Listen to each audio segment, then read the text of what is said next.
Hello friends, आज मैं आपके साथ इकोनॉमिक्स का एक और टॉपिक लेके आया हूँ। टॉपिक का नाम है proposal for a ceiling on the growth rate of money in India. कि इंडिया में क्या प्रपोजल है कि भाई हम मनी को कितना छाप सकते हैं या मनी सप्लाई कितनी बढ़ा सकते हैं। आरबीआई या सेंट्रल बैंक के पास कितनी पावर है, वो क्या चीज़ दिमाग में रख के मनी सप्लाई को जो है एक्सपैंड करता है या रिड्यूस करता है, ये इस टॉपिक में हम डिस्कस करेंगे। यूपीएससी और यूजीसी के लिए काफ़ी इंपॉर्टेंट टॉपिक है। चलिए विदाउट वेस्टिंग एनी टाइम शुरू करते हैं। सबसे पहले introduction. The growth rate of money supply plays a central role in determining inflation, interest rates, credit availability and overall economic stability. जो मनी सप्लाई है उसकी ग्रोथ रेट ही डिपेंड करती है, मेन रोल प्ले करती है कि हमारे देश की तरक्की कैसे होगी, महंगाई का रेट क्या होगा, जो ब्याज की दर जिसको हम कहते हैं इंटरेस्ट रेट्स क्या होंगे, और लोन्स की अवेलेबिलिटी क्या रहेगी, और ओवरऑल मैक्रो इकोनॉमिक्स जो है वो स्टेबल रहेगी या अनस्टेबल रहेगी। ये सब कुछ मनी सप्लाई पे ही डिपेंड करता है। In developing economies such as India, where inflation remains a persistent policy concern, the idea of placing a formal ceiling on growth rate of money has been discussed by monetary economists, policymakers, and committees such as Chakravarty committee in 1985 etcetera etcetera. Developing countries में ये एक लगातार policy concern रहता है कि भाई हम किस तरीके से मनी सप्लाई को बढ़ाएं या किस तरीके से मनी सप्लाई को कंट्रोल करें ताकि ग्रोथ रेट को एक अच्छी स्पीड पे जो है रखा जा सके। तो कई मॉनेटरी इकोनॉमिस्ट हैं, पॉलिसी मेकर्स हैं या कमेटीज़ हैं, वो सेटअप होती हैं, वो देखती हैं और अपना असेस करती हैं सिचुएशन को कि किस तरीके से मनी सप्लाई को बढ़ाना या कंट्रोल करना चाहिए। A ceiling on money growth means fixing the upper limit on the annual rate at which the central bank or RBI is allowed to expand the money supply, usually M1, M2 and M3। तो simple words में ceiling of money supply या money growth का मतलब ये होता है कि एक अपर लिमिट फिक्स कर देना कि annual growth rate money supply की इतनी रहेगी। सेंट्रल बैंक फिक्स कर सकता है ये, ठीक है, और कोई फिक्स नहीं कर सकता, ठीक है। सिर्फ जो मिनिस्ट्री ऑफ फाइनेंस है वो रिकमेंडेशंस दे सकती है, अपनी फाइनल डिसीजंस जो है सेंट्रल बैंक के पास ही होते हैं। This limit is typically link to potential GDP growth. कि ये जो मनी सप्लाई कितनी बढ़ानी है किस पे डिपेंड करता है कि हमें जीडीपी ग्रोथ रेट कितनी चाहिए, हमारा इन्फ्लेशन टारगेट क्या है, एंड अदर स्ट्रक्चरल इंडिकेटर्स क्या कह रहे हैं। अगर हमने ग्रोथ रेट को थोड़ा और तेज़ी लेके आनी है तो पैसा ज़्यादा छोड़ना पड़ेगा इकोनॉमी में, मगर उससे महंगाई भी हो सकती है। The central idea is that inflation is primarily a monetary phenomena and therefore restraining excess money creation can stabilize the economy। तो सिंपल वर्ड्स में इन्फ्लेशन को कंट्रोल करना, इन्फ्लेशन एक मॉनेटरी फिनोमिना है। अगर पैसे ज़्यादा छाप दिए या ग्रोथ रेट बढ़ा दी मनी सप्लाई की तो महंगाई हो जाएगी। तो मेन मकसद ये भी है कि इकोनॉमी को स्टेबलाइज करना है, एकदम जो है महंगाई की स्पीड नहीं बढ़ा देनी, ठीक है, इन्फ्लेशन रेट को और ज़्यादा आगे नहीं कर देना। अब concept of money growth ceiling का मतलब क्या है? Money growth ceiling is a rule that restricts how much money supply can increase in a given year। कि एक साल में कितना मनी सप्लाई को आप बढ़ा सकते हो। A proposal for ceiling on the growth rate of money recommends that the RBI should be bound or guided by predetermined limits on money supply expansion in alignment with potential output growth, desired inflation rate, velocity of money. तो simple words में जो money ceiling की जो growth rate, मतलब money को कितना हम ज़्यादा मनी सप्लाई बढ़ा सकते हैं एक इकोनॉमी में, ये किस पर डिपेंड करता है कि हमने आउटपुट को कितना ग्रो करना है, जीडीपी ग्रोथ रेट क्या होनी चाहिए, इन्फ्लेशन की टारगेटिंग क्या है हमारी, और वेलोसिटी ऑफ मनी, पैसा कितनी तेज़ी से इकोनॉमी में घूम रहा है। ये सारी चीज़ें दिमाग में रख के ही जो सेंट्रल बैंक है या इंडिया में आरबीआई है वो डिटर्मिन करता है कि हमें कितनी मनी सप्लाई बढ़ानी चाहिए। अब इसमें रूल बेस्ड अप्रोचेस आ जाती हैं कई। The ceiling is often expressed as maximum money growth rate, it is equal to real GDP growth plus acceptable inflation rate minus change in velocity of money। ठीक है, एक एग्जांपल देता हूँ, ये एक बेसिक फार्मूला है। If potential GDP growth rate is 6%, acceptable inflation rate is 4% and velocity of money is 1%, then the money supply growth ceiling will be equal to 6% plus 4% minus velocity of money, that is 11%। तो हमें 11% से जो है वो money supply को grow करना चाहिए, ठीक है। अब rationale for a money growth ceiling in India. India में क्या रैशनले हम फॉलो करते हैं? There are several macro economic reasons why India has periodically considered capping money supply. कई रीजंस हैं, वो बाद में डिस्कस करेंगे। यहाँ पे सबसे पहला मेन मकसद आ जाता है कंट्रोलिंग इन्फ्लेशन, इन्फ्लेशन को कंट्रोल करना। अगर मनी सप्लाई को बहुत ज़्यादा कर दिया तो कई अफ्रीकन कंट्रीज़ में जैसे वहाँ की करेंसी के 1-1 लाख रुपए के बराबर आपको नेसेसिटीज़ मिल रही हैं, 1-1 लाख रुपए निकल गया, 1-1 लाख रुपए की जो यूनिट्स हैं उसके बराबर आपको नेसेसिटीज़ मिल रही हैं, तो वो हाल हो जाएगा। India has historically experience demand pull and cost push inflation. अब demand pull cost push inflation क्या होता है, ये मैंने इन्फ्लेशन के फुल चैप्टर में अपलोड किया हुआ है। अगर आपको वो टॉपिक चाहिए तो मुझे कमेंट कर देना, मैं आपके साथ लिंक शेयर कर दूंगा। A cap on money creation can reduce access liquidity. अगर मनी सप्लाई को कंट्रोल किया तो मार्केट में लिक्विडिटी जो है हम रिड्यूस कर सकते हैं।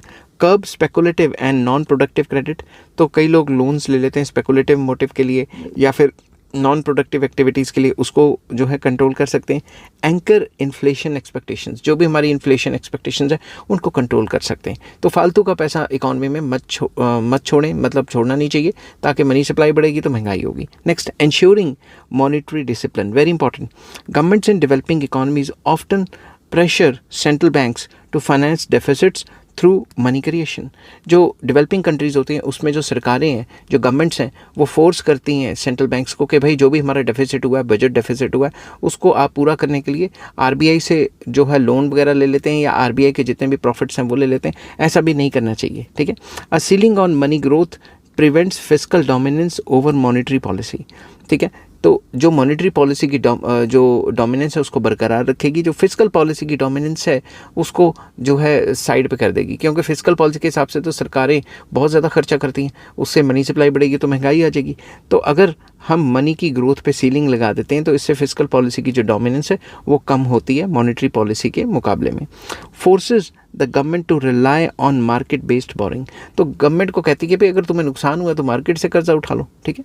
Next, strengthens government bank autonomy, central bank autonomy, तो सेंट्रल बैंक को जो फ्रीडम दी गई है उसको थोड़ा स्ट्रेंथन करती है कि सेंट्रल बैंक अपनी मर्जी के हिसाब से फ्री है, वो गवर्नमेंट के प्रेशर में नहीं है कि ज़्यादा नोट छापने और ज़्यादा मनी सप्लाई बढ़ानी है, उसकी ऑटोनमी या फ्रीडम को बढ़ावा देती है। ये जो सीलिंग का कॉन्सेप्ट है। नेक्स्ट पॉइंट हमारा आ जाता है macro economic stability, very important. अगर मनी सप्लाई को जो है कंट्रोल करके रखेंगे, मनी सप्लाई की ग्रोथ पे सीलिंग लगा के रखेंगे तो मैक्रो इकोनॉमिक इंडिकेटर्स भी स्टेबल रहेंगे। Stable money growth reduces volatility in interest rates, exchange rates and financial markets, तो इन तीनों में वोलेटिलिटी नहीं होगी। मनी सप्लाई को सीलिंग फिक्स करने के मैक्सिमम इससे ज़्यादा पैसा नहीं छापना या मार्केट में इससे ज़्यादा पैसा नहीं आना चाहिए, उससे इंटरेस्ट रेट स्टेबल रहते हैं, एक्सचेंज रेट स्टेबल रहती हैं और फाइनेंशियल मार्केट भी स्टेबल तरीके से काम करती हैं। दिस इंप्रूव्स इन्वेस्टर्स या investor confidence and long term investment decisions अच्छे रहते हैं कि इकॉनमी में पैसा आता है। अगर सरकार अपनी मर्जी से जितना मर्जी आरबीआई पे प्रेशर क्रिएट करके मनी की ग्रोथ रेट इतनी ज़्यादा कर देगी तो बाहर से पैसा आना भी बंद हो जाएगा, इन्वेस्टमेंट डिसीजंस भी हैम्पर होंगे। नेक्स्ट आ जाता है predictability of policy, very important. A rule based ceiling provides clarity to markets को, बिजनेसमैन को और फाइनेंशियल इंस्टीट्यूशंस को क्लैरिटी रहेगी कि भाई इससे ज़्यादा मनी सप्लाई एक साल में नहीं हो सकता। They can make expectations about inflation, वो इन्फ्लेशन को लेके एक्सपेक्टेशंस ला सकते हैं और उसी हिसाब से अपना जो इन्वेस्टमेंट डिसीजंस ले सकते हैं। Landing rates, liquidity with greater certainty, तो सिंपल वर्ड्स में सबको क्लैरिटी रहेगी और प्रिडिक्टेबिलिटी अच्छी तरीके से रहेगी, मार्केट में इन्वेस्टमेंट्स होंगे और इकॉनमी अच्छे से चलेगी। अब आ जाता है approaches for setting the money supply growth ceiling. कौन कौन सी अप्रोचेज हैं? There are different methods to set such a ceiling. Number 1, Taylor type monetary rule. इसमें क्या होता है, money growth is link to deviations in, money growth को किससे रिलेट कर लेते हैं, डेविएशंस आने से, किससे, इन्फ्लेशन फ्रॉम इट्स टारगेट, कि टारगेट जो सेट किया हुआ है उसके हिसाब से इन्फ्लेशन कितनी होनी चाहिए, टारगेट के हिसाब से मनी सप्लाई छोड़ेंगे, ठीक है। आउटपुट फ्रॉम पोटेंशियल, कि जीडीपी हमारी इतनी है, हम इतनी करना चाहते हैं तो मार्केट में और ज़्यादा पैसा छोड़ें, समझ की बात। RBI may adjust ceiling according to economic cycles, कि रिसेशन चल रही है तो ज़्यादा पैसे छोड़ देगी, बूम पीरियड चल रहा है या फिर इकॉनमी अपने मैक्सिमम लेवल पे चल रही है तो इन्फ्लेशन ना हो जाए कहीं तो थोड़ा पैसे निकालेगी इकॉनमी से। नेक्स्ट आ जाता है Friedman's constant money growth rule. इसमें मिल्टन फ्रीडमैन ने क्या कहा था, economist Milton Friedman proposed a constant annual money growth rate equal to real GDP growth rate. उन्होंने कहा था जिस रेट से जीडीपी बढ़ रही है उस रेट से मनी सप्लाई भी बढ़नी चाहिए। For example, if GDP grows at an average of 6%, money supply should constantly या consistently grow around 6 to 7% annually. तो जितने परसेंट से GDP बढ़ रही है उतने परसेंट से मनी सप्लाई भी बढ़नी चाहिए, ऐसा मिल्टन फ्रीडमैन जो इकोनॉमिस्ट थे उनका मानना था। फिर चक्रवर्ती कमेटी, उनकी रिकमेंडेशंस क्या थी? The committee suggest that money supply, जिसको M3 को फोकस किया गया, M3, M1, M2 क्या होता है, इसके ऊपर मैंने अलग से वीडियोस बनाई हुई हैं, अगर आपको उनका लिंक चाहिए तो मुझे नीचे कमेंट कर देना। तो money supply growth should align with expectations of GDP growth and inflation, कि मनी सप्लाई उतनी छोड़ो जिस हिसाब से हम एक्सपेक्ट करते हैं कि हम अगले एक साल में GDP को इतना बढ़ाना चाहते हैं और इन्फ्लेशन की टारगेटिंग इतना रखना चाहते हैं। तो जो भी RBI या सरकार के पास नंबर है उसी के हिसाब से मनी सप्लाई को जो है जो चेंज करना चाहिए। RBI should announce a range or ceiling for money supply annually. RBI को अनाउंस करना चाहिए कि भाई हम मनी सप्लाई इतने से इतने परसेंट बढ़ा देंगे, 6 to 7% या इतने तो इतने परसेंट, और इससे ज़्यादा नहीं बढ़ाएंगे, एक सीलिंग डिक्लेयर करनी चाहिए। This was India's closest official movement towards the money growth targeting. तो मनी ग्रोथ टारगेटिंग के लिए इंडिया ने ये सबसे क्लोज जो है वो ऑफिशियल मूवमेंट दी थी, जो कि चक्रवर्ती कमेटी में आई थी। Next, inflation targeting framework. Though not a strict ceiling on money supply, India's adoption to 4% plus minus 2% inflation targeting indirectly restrains excessive money growth। तो इन्फ्लेशन टारगेटिंग फ्रेमवर्क हमने एक बनाया हुआ है कि हम 4% से लेके प्लस माइनस 2%, मतलब ऊपर चलें तो 6%, नीचे चलें तो 2%, इसके बीच में कहीं इन्फ्लेशन रखना चाहते हैं, और इसी हिसाब से सरकार मनी की ग्रोथ को भी कंट्रोल करती है। अब इस टॉपिक को कंक्लूड करते, a proposal to impose a ceiling on growth rate of money in India reflects a monetarist philosophy aimed at preventing inflation and promoting macroeconomic discipline। तो जो भी growth rate of money supply की बात करते हैं हम India में, इससे हम एक फ़िलासफ़ी को बढ़ावा देते हैं जो कि मॉनेटरिस्ट फ़िलासफ़ी है, कि money supply major role play करती है और मनी सप्लाई के चेंज होने से बाकी सारे पैरामीटर्स हिल जाते हैं। तो मनी सप्लाई को कंट्रोल करेंगे तो बाकी सारे मैक्रो इकोनॉमिक पैरामीटर्स कंट्रोल में आ जाएंगे, डिसिप्लिन में आ जाएंगे। While the rule based approach offers transparency, predictability and anti-inflationary benefits, its practical application in a dynamic, digitally transforming and partially informal economy like India is challenging। वैसे तो हम कह रहे हैं कि भाई रूल बेस्ड अप्रोच होनी चाहिए, मगर इसकी जो ट्रांसपेरेंसी है रूल बेस्ड से और प्रिडिक्टेबिलिटी है और एंटी इन्फ्लेशनरी बेनिफिट्स हैं वो ज़्यादा हैं, बट प्रैक्टिकली देखा जाए तो डायनेमिक इकोनॉमी लाइक जिसमें टाइम टू टाइम चेंजेस आते जा रहे हैं, या डिजिटल ट्रांसफॉर्मेशन, ऑनलाइन पैसे का जो लेन देन है, UPI पेमेंट्स हैं इसमें, और जो डेवलपिंग इकॉनमीज़ हैं ज़्यादातर उसमें इनफॉर्मल इकॉनमी काफ़ी ज़्यादा हो जाती है, तो इसलिए काफ़ी चैलेंजिंग हो जाता है मनी सप्लाई को कंट्रोल करना। A rigid ceiling may constrain the RBI's ability to respond to crisis. अगर रिजिड सीलिंग रखेंगे तो RBI जो है क्राइसिस के टाइम पे रिस्पॉन्ड नहीं कर पाएगी, उसके पॉलिसी के चेंज करने से इतना ज़्यादा असर ग्राउंड लेवल पे नहीं हो पाएगा, इसलिए थोड़ी बहुत फ्लेक्सिबिलिटी तो चाहिए। Therefore most economists recommend a flexible indicating ceiling aligned with inflation targeting rather than a strict statutory limit. कोई स्ट्रिक्ट नहीं होना चाहिए कि भाई इससे इतने परसेंट से ज़्यादा नहीं बढ़ाएंगे, प्लस माइनस ऊपर नीचे होना चाहिए। उसमें क्या है, जो RBI है या सेंट्रल बैंक है उनके पास एक फ्लेक्सिबिलिटी रहती है। In the Indian context, ceiling acts best as a guiding benchmark, promoting fiscal discipline and monetary stability without compromising the policy flexibility।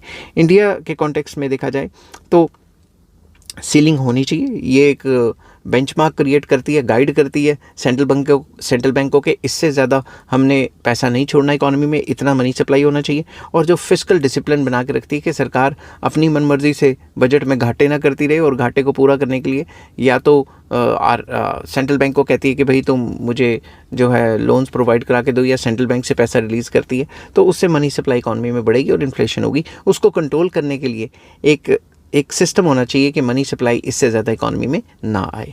I hope ये वीडियो आपको पसंद आई होगी। अगर पसंद आती है तो please like, share and subscribe. Take care, bye bye.